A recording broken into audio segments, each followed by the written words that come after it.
Hello, and welcome to Sobercast, where we provide AA speaker meetings and workshops in podcast format. We're an ad-free podcast, and if you enjoy listening, please help us be self-supporting by visiting Sobercast.com, look for the donate link, and drop $1 or $2 into our virtual basket. We hope you enjoy the podcast. Have a great day. Hi, everybody. My name's Allan, and I'm an alcoholic from Long Beach. Glad to be here. It's a beautiful setting for meetings and for Alcoholics Anonymous. If there's anybody who's new here tonight, I certainly hope that nothing I say tonight will keep you from coming back to Alcoholics Anonymous. I would hope that maybe something that you hear would make you want to come back to AA, maybe that you would see something in a way of life that's better than the one that you left behind. So as we talk about what we used to be like, what happened, and what we're like now, looking back at my life, the thing that sticks out in my mind more than anything else is I was always emotionally and mentally someplace else. I would like to tell you that somewhere down the line I developed all the traits of an alcoholic, and once I started to drink, at some point I crossed an invisible line into alcoholic drinking. That really is not my story. From the time that I can remember feeling or thinking, I was messed up. At 4 years old, I can remember feeling different, being extremely sensitive, extremely introverted, extremely insecure, and that's the way I was at 4. Now, I don't know. I imagine some psychologist someplace can give me a reason, something traumatic that must have happened to me between birth and 4 that would have caused me to have all that type of emotional and mental disorders at that age. I imagine that they have an explanation for it. I believe that, I guess at times that you come into this life with certain things that you have to work out, and at least that's the only thing I can believe, because I can't imagine anything that traumatic that could have made somebody that screwed up that young. But I always was oversensitive to everything. I can remember at 4 years old, 5 years old, coming home and crying. And my mother asked me why I was crying, and I told her it was because of Morris. She said, "What happened to Morris?" I said, "He's Jewish." She said, "What's wrong with being Jewish?" I said, "He can't go to heaven." Because, you see, I was raised in the Catholic Church. And I thought if you weren't Catholic, you can't go. Okay? And I felt bad about that. I thought, boy, that is really terrible of God. I mean, what a stroke of fate. These people get born into a different family and they'll never go to heaven. I thought that was cruel.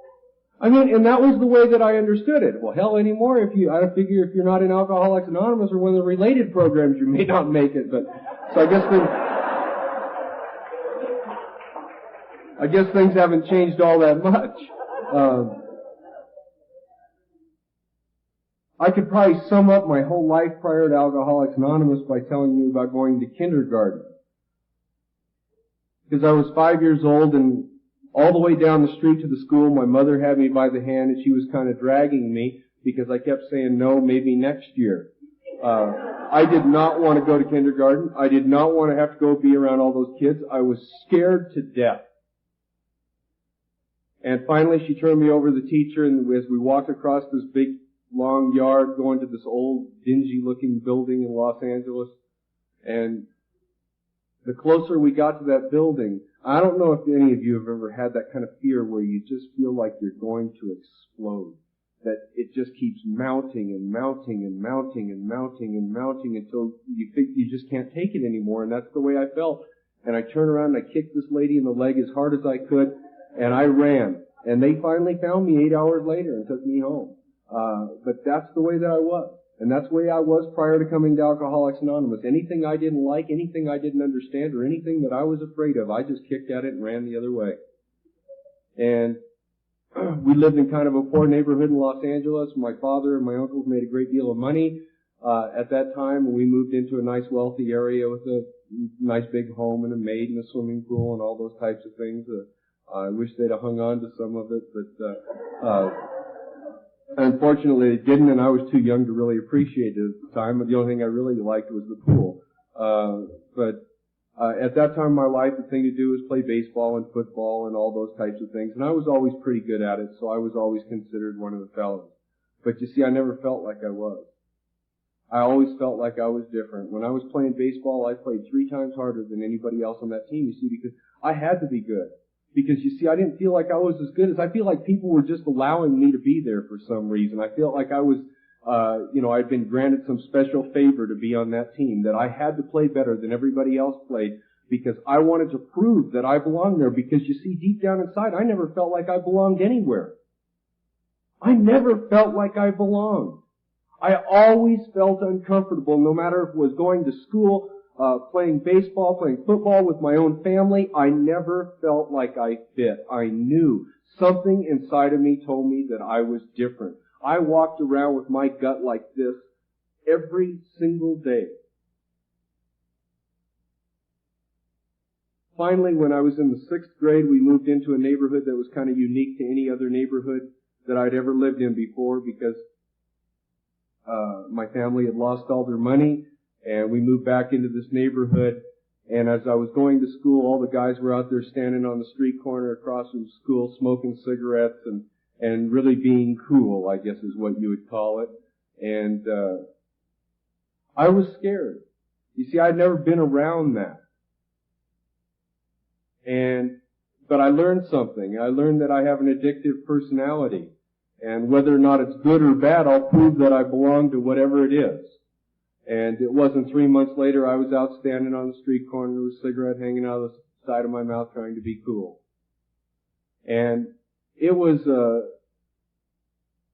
a very, very quick slide from that day. I wish I could tell you that I started toying around with this or that. And I went downhill so fast, it was unbelievable. I even look back today and I can't believe, the short time span that went by and the way that I slid. It was about that time, about 12 years old, when I found out that everything that was fun was a sin. And, so I would either have to give up having fun or, give up religion. And, I decided to give up religion. Oddly enough, I have to talk about it, and please don't take me wrong, I don't have anything against any forms of organized religion. I think for a long time I may have had my ears closed, but I never knew about a loving God. I never did. My concept of God was that He rode around on a cloud and He knew everything. He saw everything. He even saw your thoughts. And if you even thought anything bad, that was a sin. And you walked around in a perpetual state of guilt. You didn't even have to do it. All you had to do is think it. They got you coming or going, And hell, if you're going to get fined for just thinking it, you may as well have the fun, right? But that was my concept of God. I knew if you didn't go to church on Sunday, you were going to go to hell. This was a mortal sin. This was a venial sin. This was a sacrilege. And it just was just too much. But I can't remember anyone ever talking to me about a loving God or a generous God or a merciful God or any of those types of things. I really don't remember any of that. I only remember the negatives. That could be me, or it could have been what I was being taught. I really don't know. But that's the concept of God that I had. My dad's an alcoholic, was an alcoholic. He was also like Curtis's father. He was never home, so I didn't know until I was quite old that my father was an alcoholic. He was a businessman. He was always away on business trips. I was not aware that he had a drinking problem until I was in my teens. And my father's Irish, my mother's full-blooded Italian, and that doesn't really help. I can see what you're thinking right now, This guy didn't have a chance, right? What? Irish, Italian, and Catholic. You're condemned from the chute, right?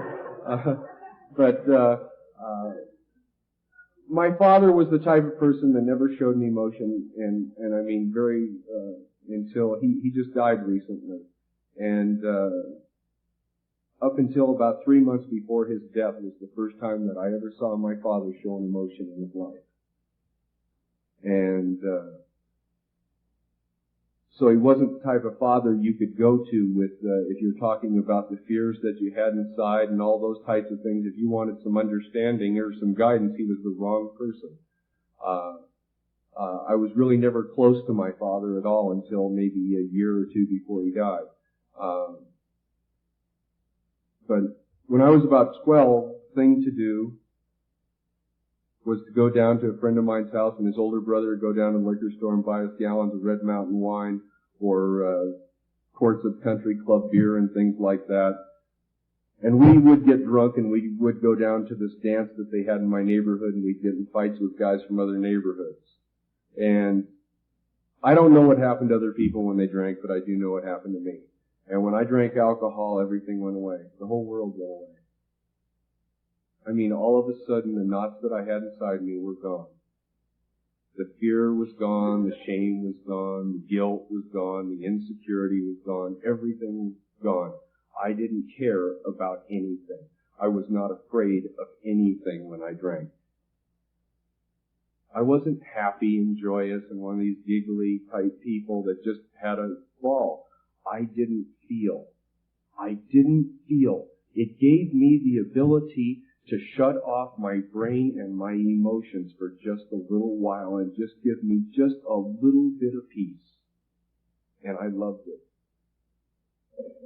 Every opportunity that I got, I would drink. By the time I was 13 years old, the thing to do wasn't just drink. They were smoking pot along with it. I adapted to that very quickly. I would smoke pot in the shower before I went to junior high school in the morning. And that sounds strange, but you see, I had to smoke it before I got out the door. Because I didn't want to go out there and face the world and have to walk down to that street corner and around those gangs and all the different things. I didn't want to go out there unless I had something to make me feel okay. To make me not afraid. And if I was high or if I was drunk, I wasn't afraid. By the time I was 13 and a half or 14 years old, the thing to do wasn't just drink wine and smoke pot. They were taking pills along with it. And I adapted to that very quickly.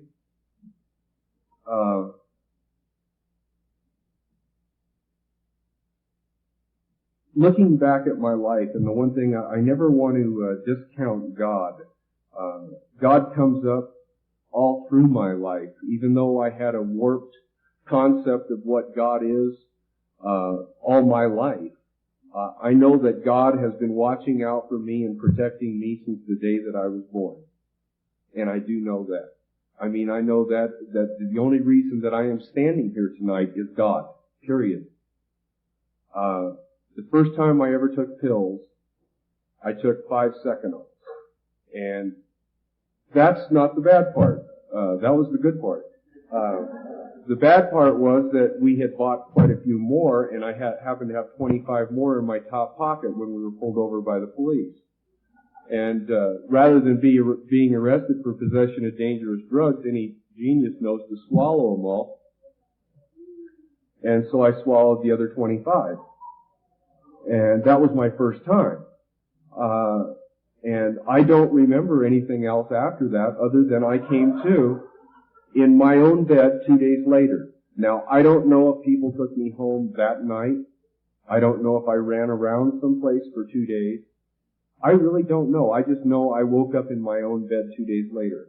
I also know, especially your first time when you have not developed any tolerance for drugs and you take 30 Seconal, that you should die. And I did not, as you can see. I started getting arrested an awful lot. I went to jail a lot. And mainly 2 reasons. One, usually I was in the condition that I couldn't see them coming. And Number two, many times I did see them coming, but I couldn't move. That's sad, but it's true. I mean, I can remember seeing red lights coming for 3 blocks, and God, I could have got out of there, but I couldn't get my body to move. I couldn't get off the curb. Because that's the way that I had to get. By the time I was 14 years old, I had to get that loaded just to tolerate it. By the time I was 14 and a half years old, I was taking 25 Secanols a day, drinking and smoking pot on a daily basis. Okay? And that's what it took just to keep everything to go away. Okay? And I wish I could tell you that my family never cared about me and I came up in a bad home and all these things. And that's not really true in my case. My mother loved me more than anything in the world. She would have done anything for me. Okay? I was brought up in a good family.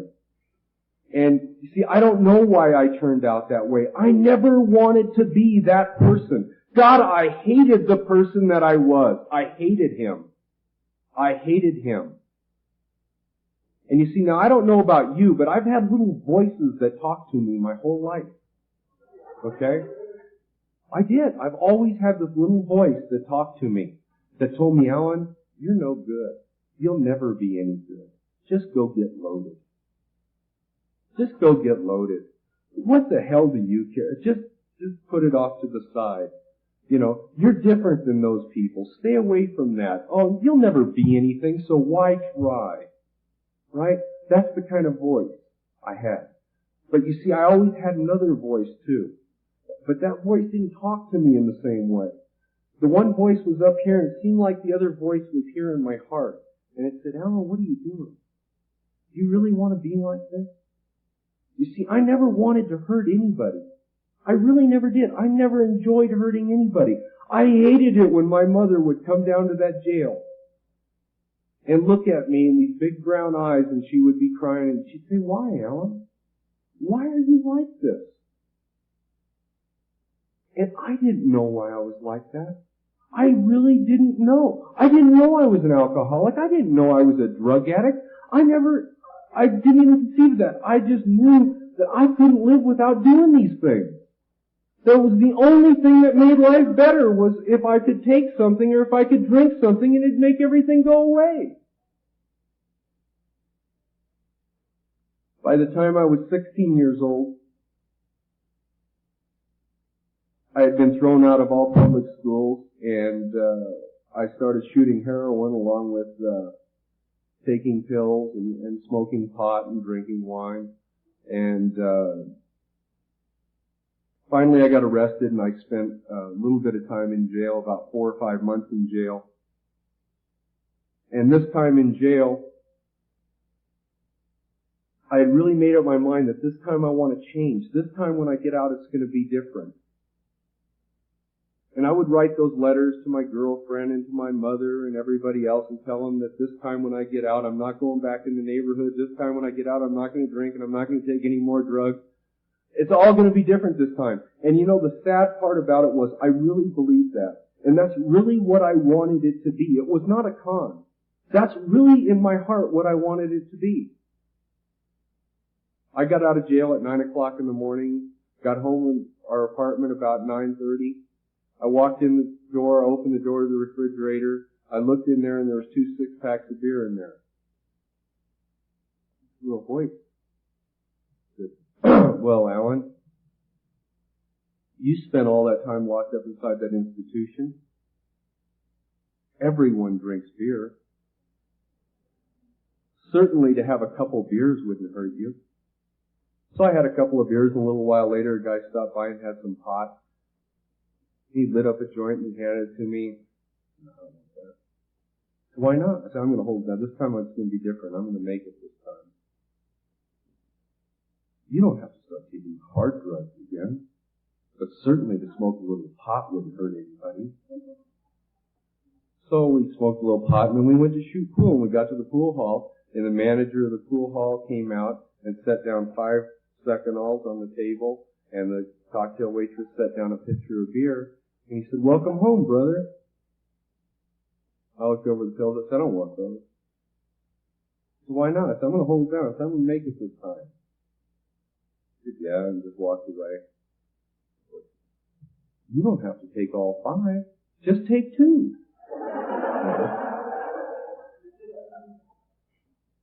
By the time the day was out, I had taken those. I had taken ended up taking all 5 plus shooting heroin later that evening. And it was all over again. It was just all over again. And yet I walked out at 9 o'clock that morning believing that I wasn't going to do any of these things, firmly committed that I wasn't going to do these things. And the real reason why I want to bring that up is that, you see, once I started, I couldn't stop. You see, I'm an alcoholic. And once I put that chemical in my system, I react differently. It relieves the will to care in me, and I will just keep going until something somehow stops me. But I will not stop on my own. I stayed out for 49 days. During that 49 days, one day my mother was out at the mailbox talking to Dottie. And I guess my mother just really wanted someone to talk to because of all her troubles, and she started telling telling Dottie about me. And Dottie started telling my mother about Johnny. And they got it all cooked up that I would go over and talk to Johnny and get saved. And or something to that, like in that neighborhood. And I really didn't want to talk to Johnny. My mother came home and told me about some guy who spent all his time locked up inside institutions, alcoholic, drug addict, dope dealer, and all these different things that he had done. And then now he's, a nice guy and doesn't do those things anymore. And I thought, Mom, come on, how naive can you be? There's no one that has ever done those things that change you. You see, because I grew up in a neighborhood that no one ever changed. The institution they got sent to changed. The way they died may have changed, but nobody ever changed and just made it. And so I was not really ready for that.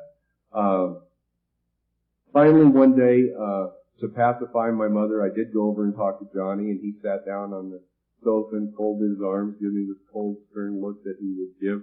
And he said, "Are you willing to do anything to stay sober?" And I said, "No." And he said, "Allan, looking the way you look, it's inevitable. You have to get arrested pretty soon. So when they arrest you and send you wherever they're going to send you, you write a letter and I'll come visit you." I didn't really appreciate being told that, number one. I didn't see what was wrong with me because I didn't have a shirt on, a pair of khakis, and a sandals, and I weighed about 115, 120 pounds, and had big dark circles around my eyes. I thought I was doing very well. At least I felt like I was doing very well. I really resented being told that. And I really forgot about that conversation immediately. Probably 5 minutes out that door, I forgot that conversation ever took place. But very honestly, at that point in my life, I hated everything, especially me. And I got to a point I guess I was 16 years old. I had reached a point where I could shoot all the heroin I could shoot, I would take all the pills I could take, I could drink all the wine that I wanted to drink and smoke all the pot that I wanted to smoke, and I could not go to sleep at night. That I would sit there all night long on that sofa and listen to sad music like Ray Charles, Born to Lose, and Crying Time, and those types of things, and Aretha Franklin, she'd sing about a change is going to come, and I would think, God, I hope so. Because, I couldn't go on. I couldn't go on. I was burnt out. I was burnt out. Finally, on Christmas Eve of that year, I went out and took an intentional overdose of heroin. And I can recall coming to 3.5 hours later in a bathtub filled with ice cubes and cold water, and guys shooting milk and salt in my veins, slapping me in the face saying, "Wake up, brother, come to." And then walking me around in a pair of boxer shorts out in the backyard of somebody's house at midnight on Christmas. Walking me around, keeping me walking so that I wouldn't go back in and die. And I can remember when I came to being disappointed because I wanted out. I didn't want to live. I didn't want to live like that. A couple of weeks after that, I was arrested and I was sent out to an institution in Chino by the name of YTS. And after I was out there for a few months, I remembered this guy Johnny, and I did write a letter, and he did come to see me the following Saturday morning. We sat down and we talked in the visiting hall for 3 hours. And the whole time that he talked, I thought, my God, how could my mother have filled him in such detail? Okay?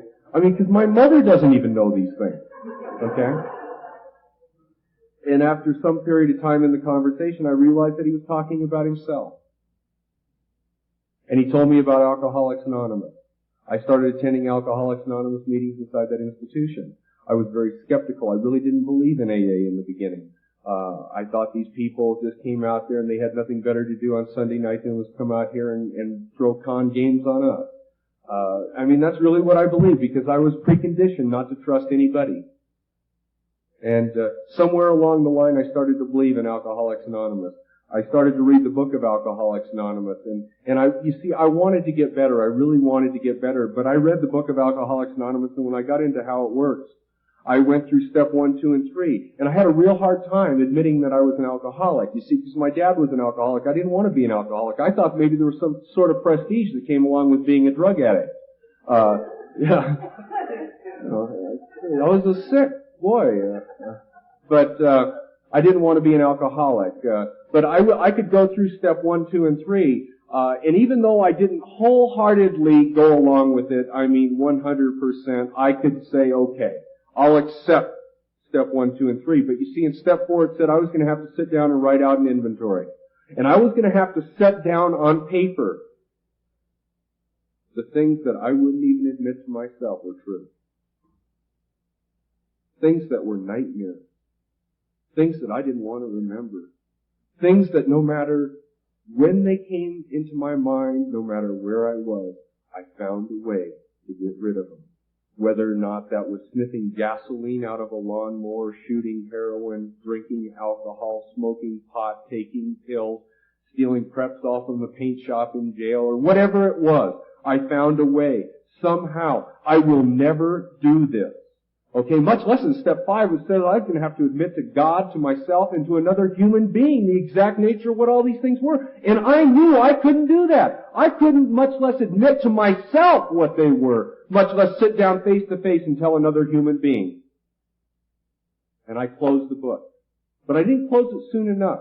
Because, see, someplace after that, it says something to the effect that although many of us have persevered at all the other aspects of this program, they were unwilling to do these 2 essential steps and inevitably found themselves drunk again, not knowing why. And I had the sneaking suspicion that that was going to be me.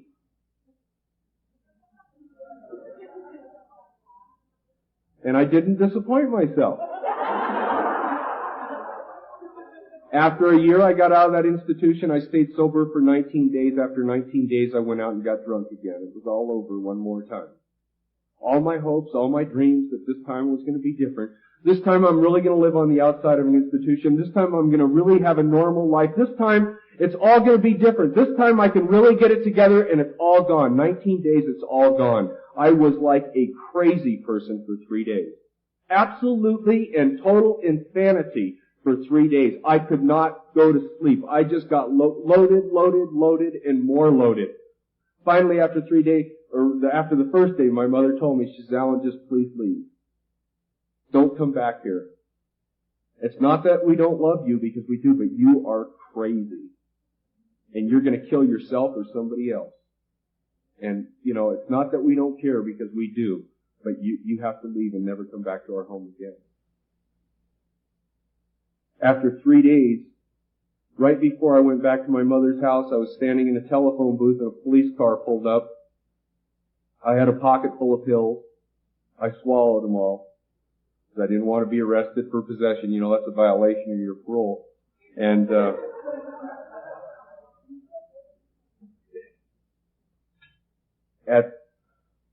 right after that, I went to my mother's home and I was trying to get in the front door. And my mother was standing there in the doorway and she had the screen door locked and she said, I'm sorry, Allan, you can't come here. And I said, Mom, you have to let me in. She said, I'm sorry. She says, you had a choice and this is what you chose. And I'm sorry, I can't let you in. And right then a police car pulled up. And I said, Mom, you have to let me in the door. They're here for me. And she said, I'm sorry, I can't. I would rather see you go to jail and know that you're alive in jail than laying someplace in a gutter dead. I said, you have to let me in. You can't do this to me.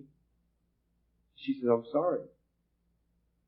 And the police came up and the officer asked me to step out in the alley because they wanted to talk to me. When I was loaded, I was real gallant. I told him, I said, punk, if you have anything to say to me, you can say it right here. And the guy put a chokehold on me, and the next thing I know, I woke up and I looked up and I was laying on the cement in front of my mother's door, and my mother was standing there in the doorway just crying hysterically as they dragged me off across the cement back down to Long Beach City Jail, where I'd been many, many times before.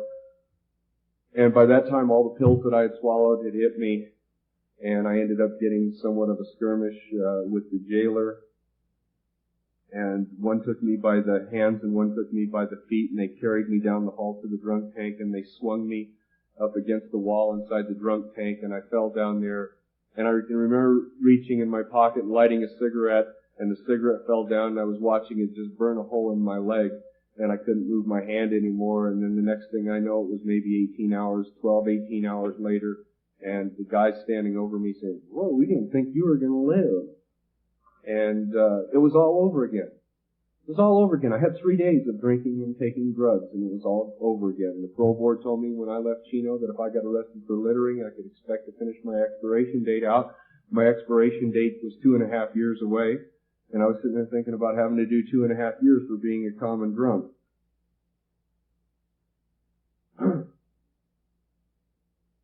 Lying there on Sunday night inside that jail cell, I really had no hope of getting out of jail. I was tired. I didn't want to sit around and talk. I mean, in jail, everybody talks about how big and tough you are and all the great things that you did out on the street and all the bunch of lies. You know, it's just everybody feeding each other's egos to pass the time. And I didn't want to do that anymore. I laid there on my bunk, and I had never been so scared and so ashamed and so guilty and so remorseful in my entire life. I thought, it's all over. It's all over again. I mean, it just all went so fast. What happened? What happened? It's all gone. I'm going to go back and spend another 2.5 years locked up. I've been out on the streets a total of something like 68 days in the last 2.5 years, and this is getting ridiculous. And I was laying there on my bunk, and I never hurt so bad in my life, and I think it was the first time I'd ever turned to God honestly in my life, because you see, many times I'd ask God to get me out of this scrape or this one, and I would be good and go to church when I got out and things like that. This time it wasn't like that, because I knew I wasn't getting out of jail. I was on parole. There's no way I'm getting out. And when I turned to God, I felt a presence there in my cell that was almost like something I could reach out and touch. And a feeling came over me that I really can't explain, because all of a sudden, for a minute, the pain went away, and the idea, the doom, went away. The next day I got up and I walked down in front of the judge, and they had no record of me ever being arrested before. Now, you can call that a coincidence. Okay? But that's true. I walked down, they had no record of me ever being arrested before because I was only in for being a common drunk. They turned me loose on my own recognizance. Much to the amazement of my parole officer.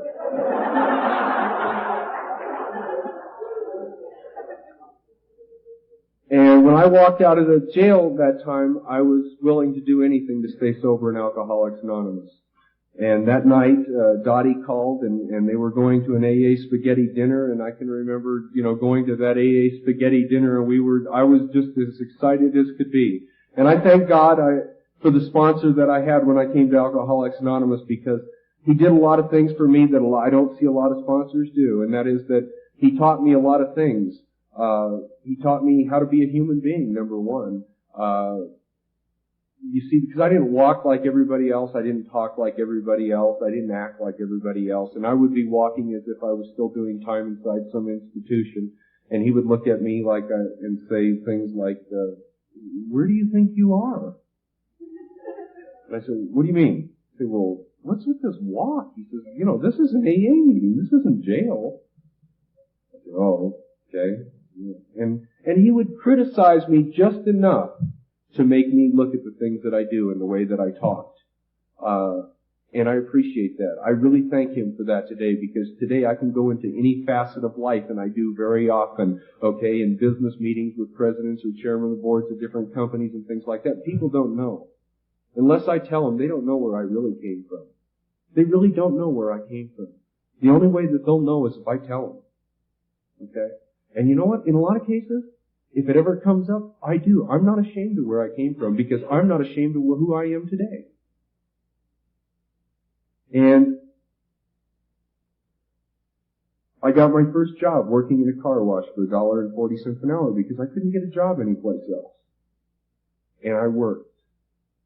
And I went to meetings, and I rode to meetings after meetings after meetings after meetings after meetings.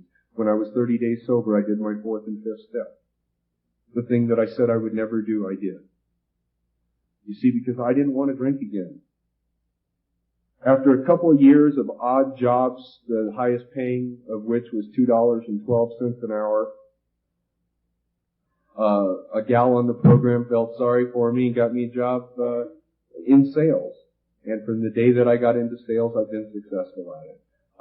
Sometimes more than others, but as far as sales and marketing and management and motivating and those types of things and figuring out competitive strategies and all those types of things, it comes natural to me. I'm good at what I do. I'm very good at what I do. But the thing that is very important for me to remember is why I'm good at what I do. And the reason why I'm good at what I do is because, see, I never learned this. What I have is God provided me a way to make a living. And whatever knowledge I have in that area really came from Him. I would love to tell you that I went and studied this at UCLA and or Harvard or wherever, and I really cultivated this, and I'm really good at it for that reason. But that's really not the truth. The truth is that it really does come natural to me. Now, I've had to refine some of those things, but it really did come natural from the very first day. Unfortunately, at about 4 or 5 years of sobriety, I started to think that I had something to do with my success.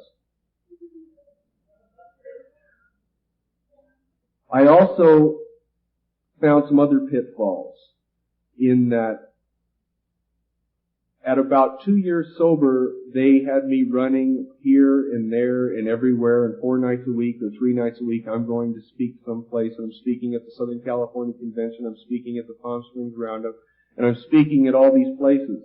And after the meeting, everybody comes up and they say, "What a wonderful message you have, and what a spiritual grasp you have on this program, and God, it's so great that you people can come in here so young today, and you know, what a blessing you'll be to all the other young people in Alcoholics Anonymous." And it goes on and on and on and on and on and on and on and on. Okay? And that's not bad in itself. The only thing bad is if you believe it. Okay? You see, for those of you who are new, you see, the fact that I'm here tonight as your speaker doesn't make me any form of a celebrity.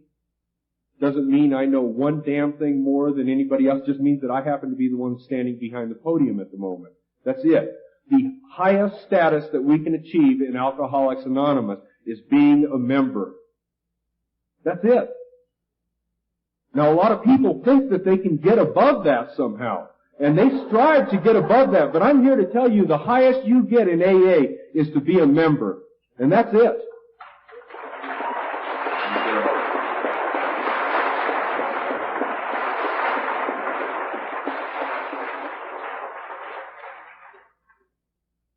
I went along, I got to a point where I couldn't see my defects of character. I still had things inside me. I still had fear inside me. I still had resentment. I still had anger. I still had jealousy. I still had a lot of the ill emotions that I came into Alcoholics Anonymous with. But you see, I'm going every night talking someplace and everybody's telling me I'm okay. My wife's telling me differently. But what does she know? She didn't have as much time as I did, right? And I could not see what was wrong with me. I really could not see what was wrong with me. And I kept getting further and further and further and further away. And then I got obsessed with money. And I became just as obsessed with money, property, and prestige as I had ever been with drugs or alcohol. You see, because I still had this feeling that I didn't want to let people ever get to me again. Now, I don't know if any of you have ever been like that. But I used to feel that way on drugs and alcohol, that this gave me, no one could get to me. If I was drunk or if I was loaded, they couldn't get to me. Because it gave me a feeling of power. And I felt like if I had a Learjet, a Rolls Royce, and an estate in Bel Air, that no one could ever touch me. And I set out to get that. And I came very close. I mean, if a few other little things would have happened, I would have been there.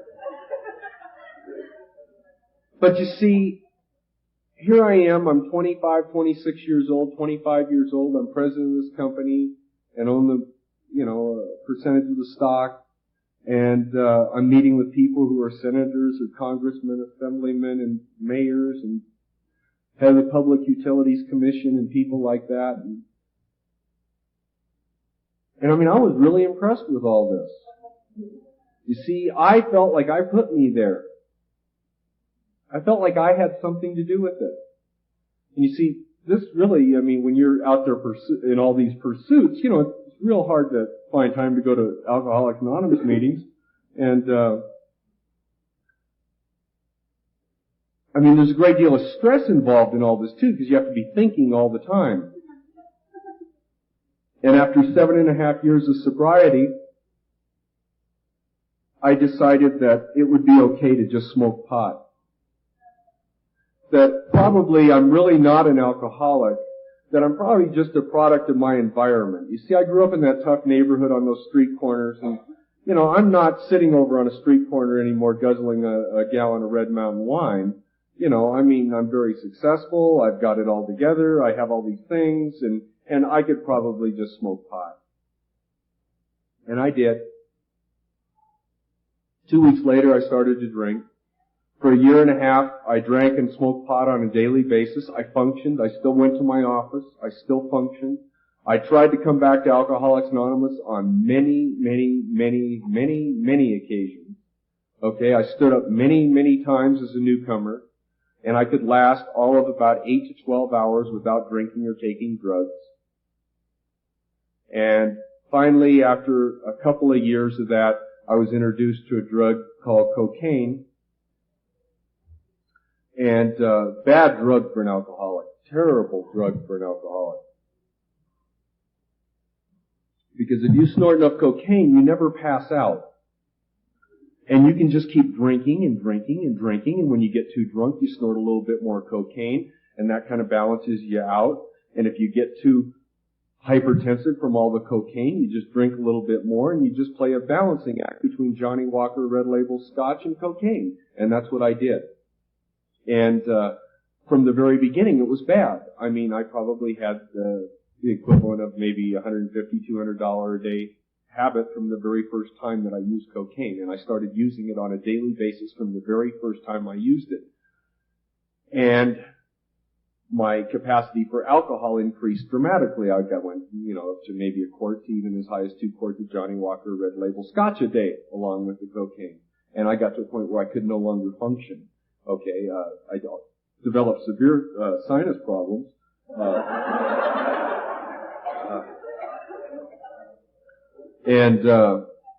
Being as creative as I was, I thought to myself, well, this is powder. It's probably a lot like heroin. I'll bet you could liquefy this and put it in a syringe and shoot it.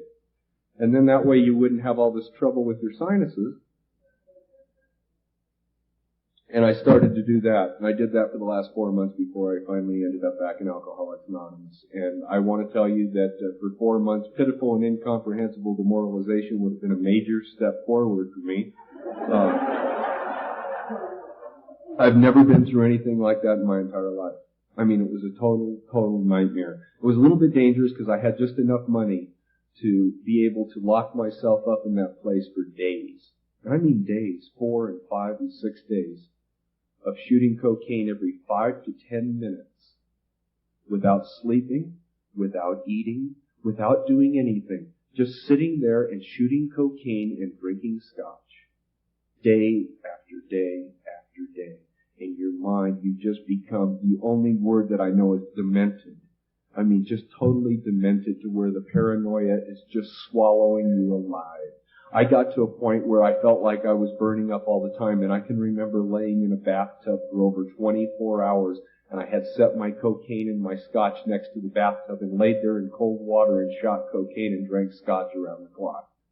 And you see, it was terrible. At the end, I still have notes at home that I'm afraid to read. You see, because I started writing probably after about 3 months of this, and I was writing about the way that I was dying, because I just hoped that maybe when I died, somebody would pick this up and read it, and maybe they wouldn't have to do the things that I had done.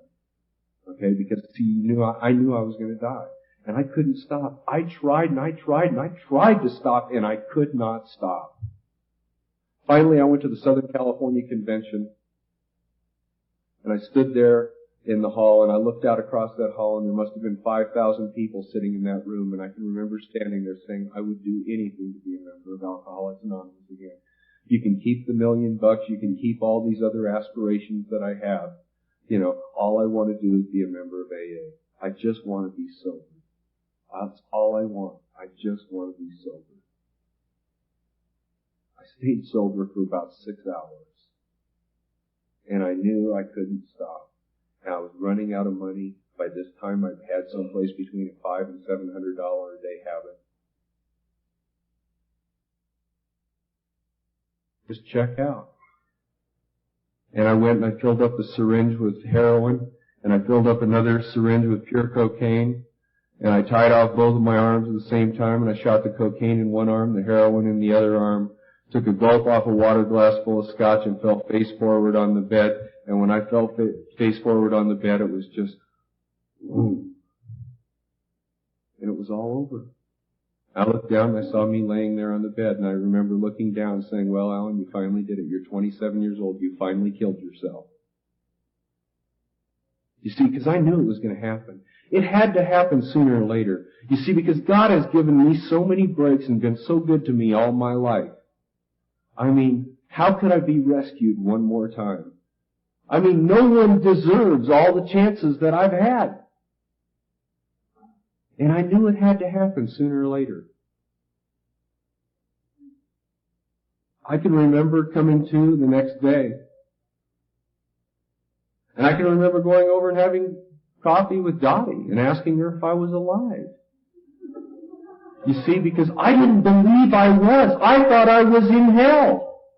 I really did. I thought I was going to walk around with this fear and this guilt and this shame and this humiliation and all these different feelings for now until eternity. That it's never going to change. It's going to be like this forever.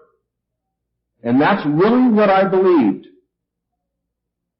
Now, I don't know when I came back to Alcoholics Anonymous that last time. I can't tell you that I was more sincere the last time than I was the other 15 or 20 times that I came back to AA. For some reason, though, after that time, I've never had to take another drink, and I've never had to put drugs in my system from then until now. And that was November the 3rd, 1978. But I don't know what was different. I'll tell you this, though. I've learned a lot of things. Okay? I've learned some things that are really important for me. One of the things that I learned is that the total extent of your net worth you have with you about right here. And if you don't have it here, you could have a bank balance of $1 billion and it doesn't make any difference. Because if you don't have it inside, you don't have it at all. And if you have it in here, everything else out here will be fine as long as you make this the number one thing. That's something that I learned. The other thing that I learned is that you can't take your own life. Now, before anybody goes out and tries to prove me wrong, I know you. I'm one.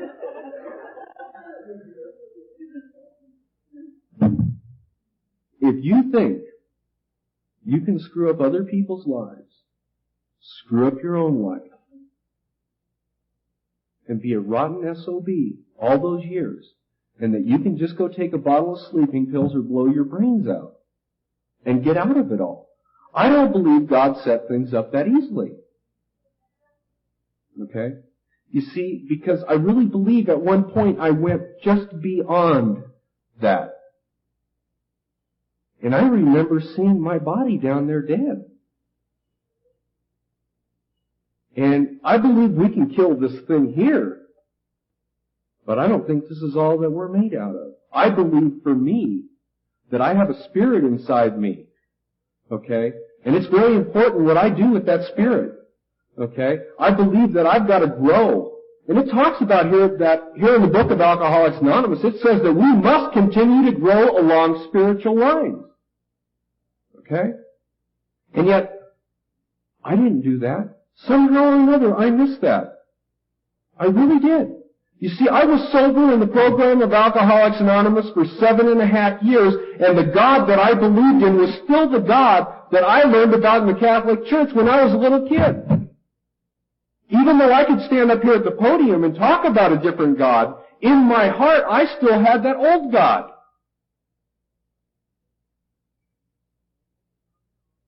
Work step 10 and 11? No. Continue to look at the things that are wrong with us, correct our resentments and our fears and our angers and our jealousies and things like that. God, no one ever talked to me about doing that once I had numbers of years of sobriety. Everybody expects that, hey, if you've been sober a long time, you don't have these things. Bull. And people say, oh, it's okay that you feel like that, just don't drink. But I'm here to tell you, if you allow yourself to feel like that long enough, you will drink. Sooner or later, because we have to continue to grow along spiritual lines. Seek through prayer and meditation to improve my conscious contact with a power greater than myself. Okay? Yeah, I probably, before I got in bed at night, I said, God, thanks for helping me to stay sober today, and please help me to do the same thing again tomorrow, and have a nice day now, and good night. I didn't know anything about God. I didn't know anything about growing along spiritual lines. I didn't really, I learned some prayers when I was in school and in Catholic church, but, I didn't know the first thing about meditating. This time sober has been much different, and I have to tell you, much better. I came back into Alcoholics Anonymous, stone cold broke. I borrowed $225 from my parents to buy a car so that I could take a job. Okay? Making probably 1/10 to 1/20 of what I had made the previous year. And, it was tough. The first 6 months that I was back in Alcoholics Anonymous, I had a desire to drink alcohol and to take drugs on a daily basis. I just didn't do it. I found out who the winners are here. If you're sitting here wondering how you can be a winner in Alcoholics Anonymous, I'm going to give you the way. And that is, when the day comes when there is no reason not to get drunk or to take drugs, you just don't do it anyway.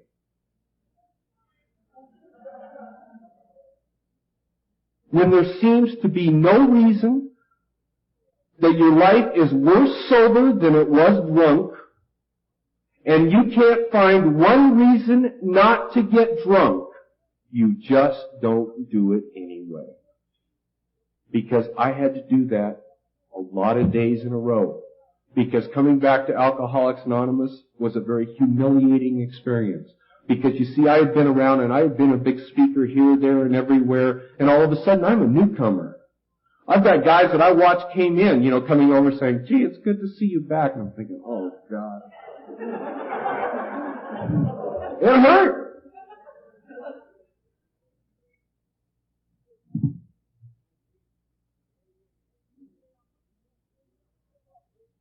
Career-wise, after I was sober a few months, I took a job with a company Within a year at that company, I had become relatively successful again. And at about 3.5 years of sobriety, all of a sudden something was missing. Something was still missing in my life. I couldn't figure out what it was. Okay? But somebody got me to start meditating.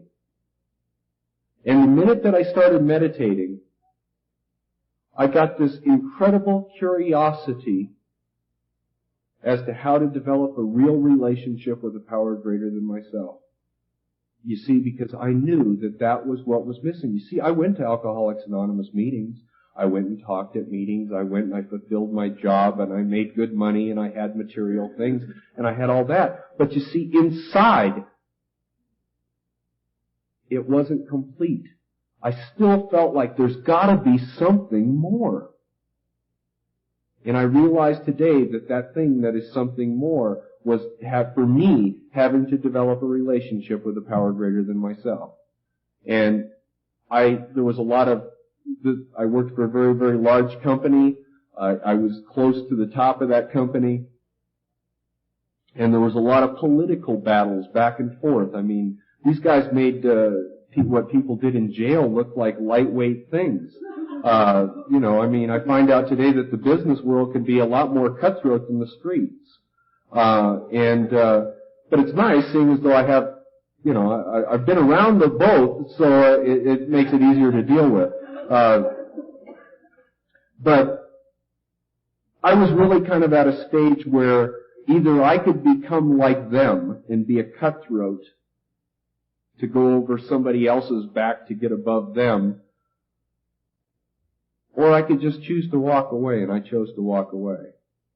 And I got a unique opportunity. I got 9 months to just kind of lay on the beach in Central California and meditate and read and write. I wanted to write a book. Unfortunately, I never finished that book. I could probably finish it in about 10 minutes, and I just have never done it. But I wanted that time. You see, and during that 9 months, I probably read 150 different books on every different type of spirituality, religion, you name it, psychology, the Bible, Book of Alcoholics Anonymous, and I read all these things. Okay? Not because I was forcing myself to, because I wanted to, because I knew I had to develop some type of an attitude of spirituality or something that I could grasp. And probably one of the books that helped me more than anything else, aside from Alcoholics Anonymous, I know that we're not supposed to talk about anything outside of AA, but one of the books that helped me, but it does say here inside this book, Bill Wilson said it himself, that don't be afraid to seek out other things and to look in other areas. Don't be afraid, to look at and see that some religious people may have some very good ideas. In fact, many of them are what were comprised in the Book of Alcoholics Anonymous. But one of the books that helped me a lot because it just helped me to adapt a different perception of God was Sermon on the Mount by Emmett Fox. It's not a real heavyweight religious type of book, but it really gave me a different concept about a God that I could sink my teeth into, something that I could comprehend, that I could live with. And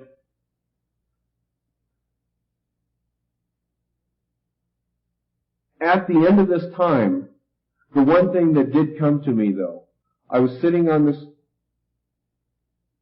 balcony that overlooked the Pacific Ocean, and it was a really beautiful, serene place.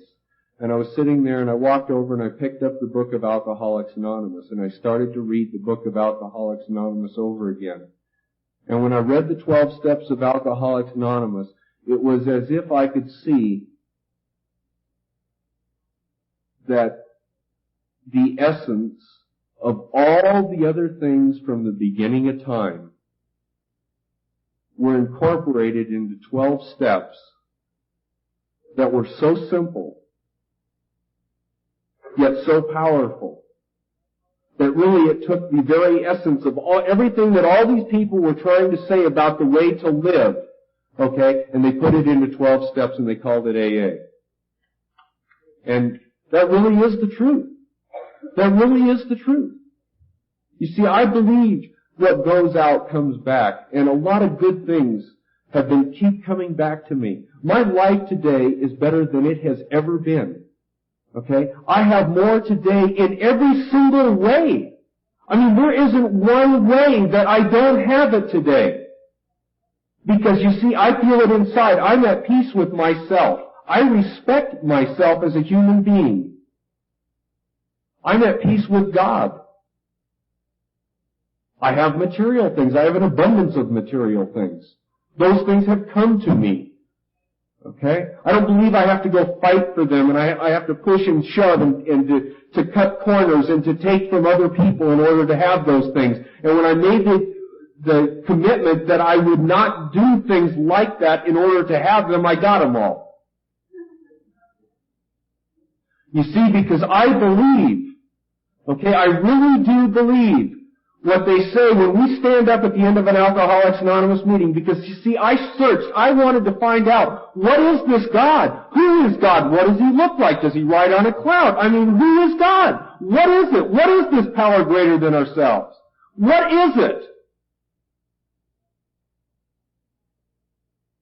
And for some reason, when I read that one book, and it came to me because he said it, and yet I had stood up in thousands upon thousands of Alcoholics Anonymous meetings and held hand after the meeting and started off a prayer that we said, Our Father.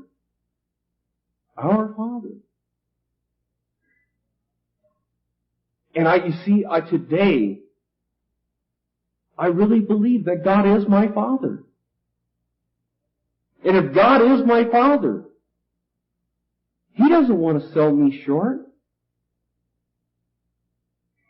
He wants to give me everything there is. And you know what? The one thing that I know for a fact, there is no limit to God. There is no limit on God. God has no limitation. At least in my mind, God has no limit. There is nothing that is impossible. If it was necessary to move a mountain in order to make something happen, that mountain would move, and I know that that would happen. You see, because I know I should be dead. And I know there's an awful lot of other people here in the room tonight that if you really sat down and thought about it, there's a lot of other people that you know, okay, that have done 1/4 of what you've done. And why are they not here tonight, and why are you sitting in the seat? Why should I have a good life? Because I was so good to people all my life and I just spent so much time sowing good seeds out there? My life makes Sodom and Gomorrah look like Disneyland.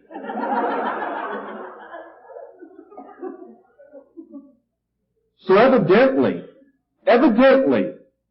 this God must not only be love, but He must be an abundance of forgiveness and mercy.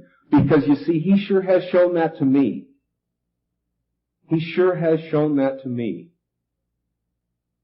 You know, today I'm able to fulfill my function in the world like a normal human being, whatever that is. Okay? I don't really know what normal is. I almost hate to label it. Okay? I don't limit what I can accomplish. Okay? I can go to work every day and perform out there with everybody else. I have friends. I mean, I've had people in Alcoholics Anonymous tell me, you can't have friends that aren't in AA.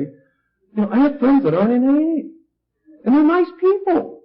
I know a lot of nice people in AA too, but I'm not seeking refuge in here anymore. And the most important thing that I have found for me, and this is something that I didn't have the first time sober, that I have today, and that is that I can be me. And I've seen a lot of people in Alcoholics Anonymous develop images in AA. Okay? That they spend their whole time fulfilling this image in Alcoholics Anonymous. Okay? And they say what the people want to hear. They act like what you're supposed to act like if you're a member of AA. I don't really know what that is. What does a member of AA act like? Sober? The thing that the 12 steps of Alcoholics Anonymous has done for me is given me the ability to be me. Whoever that is. And if the whole world were to come in here today and tell me, Allan, you're wrong, I don't have to agree. Because I go by this. And if I'm at peace with myself and with God, that I can be or do anything that I want to do. And I don't place any limit on that. And I don't have to worry about what other people will think, okay, of me. I'm done pleasing others. I killed myself pleasing other people, so I'm not going to kill myself pleasing other people in AA. I watch people do that all the time. They left pleasing people in the bars and all these other places, and they come in here, and they're really doing the same thing for the other members. Be yourself, whoever that is. Just stay sober. Find out who you are. Don't be what everybody else wants you to be. Be who you are inside.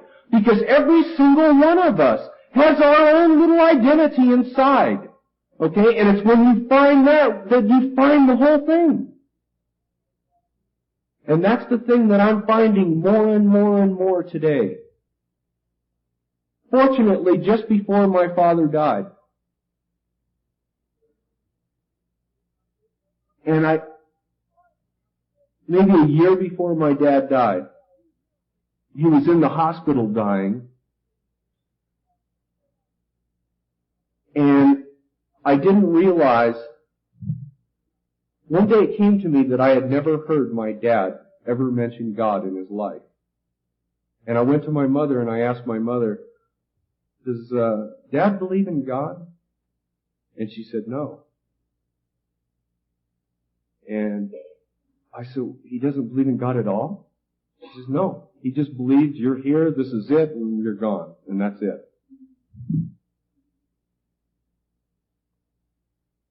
I said, do you ever talk to him about it?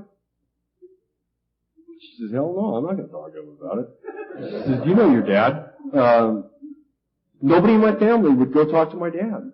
My dad is laying in a hospital bed dying. And you see, at that moment, I said, I have to risk here because I can't let my dad die without me trying to at least talk to him about God. And I went to the hospital and I stood there over his bed. And I looked down at him. And when I looked down at him, I realized that I had hated my dad since as far back as I could remember. And I looked down at him and all of a sudden, this wall of hate came up inside me. And I looked down at this man and I felt contempt for him. I knew that I had hated him my whole life. And the minute that I admitted to myself that I hated him, all of a sudden I felt like something jumped out of me and ran away. I felt like that hate was gone, and I looked down at my dad. And my dad was not the type of person that you could get mushy with. He was a hardcore Irishman, never showed any emotion. And I looked down at him and I said, Dad, I love you. And he kind of nodded his head. And I said, Dad, there is a God. And he kind of shook his head. I said, Dad, I'm telling you, there's a God. I said, there's more to it than just this. I said, when you leave here, there's going to be more. And he said, no. I said, I'm telling you, Dad, I left, and I can tell you. I mean, I looked back and saw me.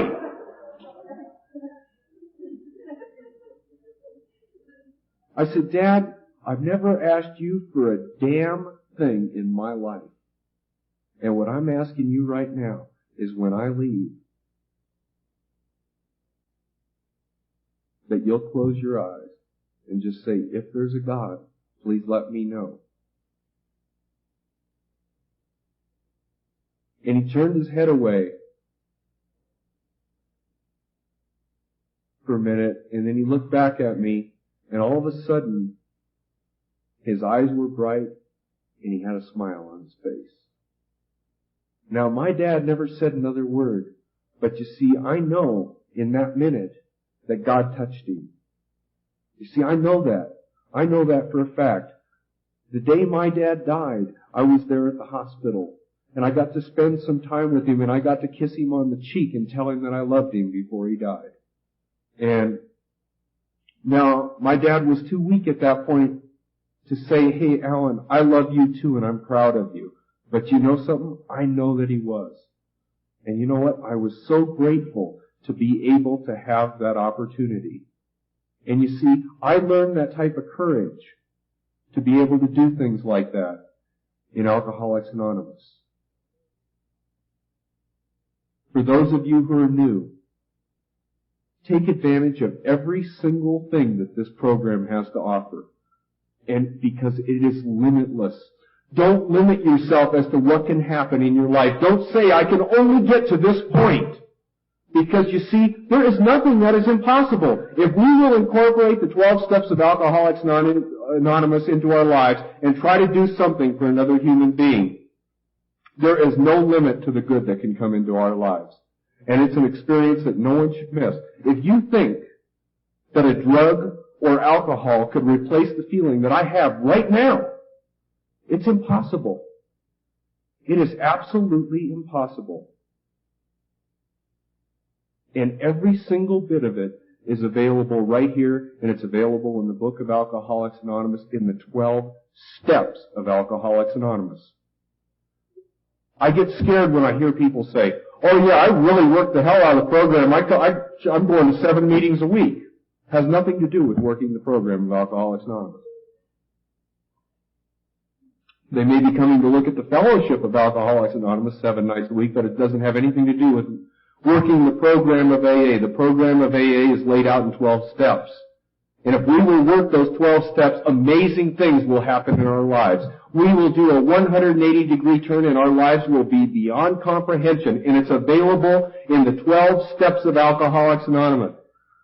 Don't miss it. Please don't miss it. This is the fellowship. This is a place that we get to come and show that what we work when we work the 12 steps of Alcoholics Anonymous, what can happen to our lives. This is proof that it can do it. Okay? But the changing doesn't come sitting here. The changing comes in working the steps. Please don't miss that. I really am grateful for the opportunity to come up here and share, and thank you, and God bless you.